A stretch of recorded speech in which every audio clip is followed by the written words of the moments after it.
Okay, come on. Let's be honest here. Does it really matter which political party is in power?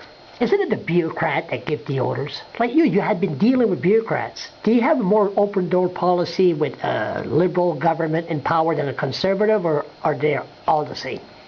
I think, in the perfect world, the bureaucracy, the civil service is independent. It provides advice to whichever government is in power, carries out their platforms, tries to implement the platform of the government that gets elected, and that's their job. And they're independent, they're professional, and they're paid to do. They're well paid, and they have access to pension plans. It's a good job to work for government, and they should be independent, impartial, and ready to do the job that's required of them by the government that's elected by the people. So that's the perfect scenario. I mean, obviously.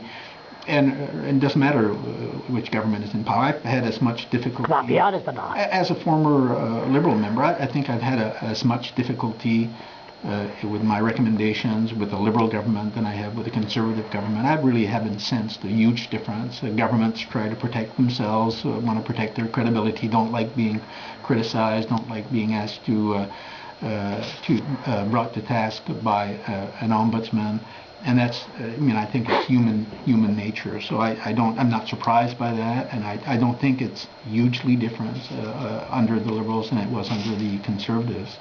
Now, certainly, politicians want to be re-elected, and that's the nature of the beast. You don't run to be elected to the government to be defeated the next time. Yeah, exactly. You want to keep being elected, but you make decisions and choices, and the people decide. I just thought that your job is to find out if proper procedure were followed. Can we make a complaint to you the way that the MLAs passed their pension, $6 million pension, on April 29th as a highlight of the flood? That was dirty.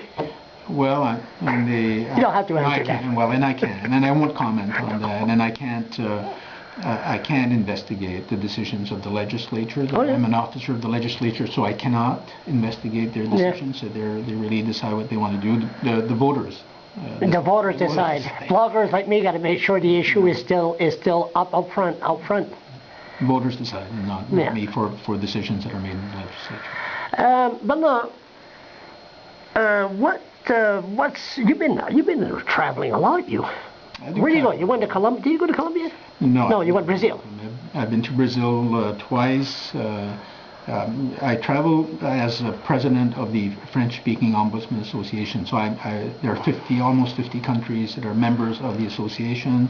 So of course, as the president, I'm invited to a lot of events, and so I do travel for that. I invited the Brazilians when I was president of the Forum of Canadian Ombudsmen to a conference in Montreal, and they really like the Canadian model, the work, how we do our work. So they've invited me back. They pay my expenses and asked me to go speak to ombudsmen in Brazil. Oh, you don't like speaking, but no. I still enjoy doing that. I do it here, and I do it in other places as well. I was recently invited to Washington to speak on mental health issues and youth. I was recently invited to Ottawa to speak to a conference on mental health court, setting up a mental health court specialized for youth, the first in Canada. So they had that in St. John here? No, the court in St. John is for adults, but this is the one in Ottawa is the first one specialized for youth. Okay.